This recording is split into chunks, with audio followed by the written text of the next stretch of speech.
I was still dead inside because I had the secret. It's been 15 years since this woman says she last suffered the pain of sexual assault. She reported years of abuse to the Sarasota County Sheriff's Office this week. We're calling her Jessica and not showing her face. It's amazing how debilitating you become.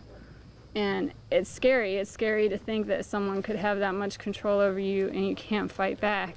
Jessica says seeing the Jerry Sandusky child sexual abuse case helped her decide to come forward. And his name was Jerry, and my abuser's name was Jerry, so that was really also adding to it. But to see that all the time, that's when I got to the mental point that, like, okay, I can't live my life anymore without saying something. Suspect Gerald Gene Williams is now in the Sarasota County Jail. Deputies say he's the same man convicted of sexually assaulting Jessica from age 3 to 6 in the late 1980s. In that case, he was sentenced to house arrest but still allowed contact with the victim. Jessica told detectives the abuse continued until age 14. Ava Wolbers is Jessica's longtime friend. And the system had failed her so terribly in the past, why would she speak up?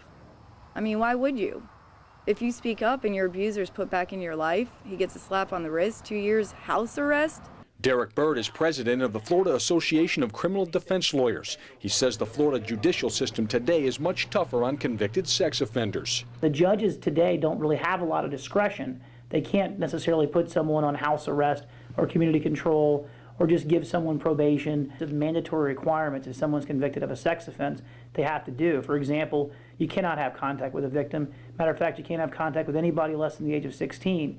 You have to undergo a lot of counseling. There's lengthy prison sentences that one gets today for sex offenses.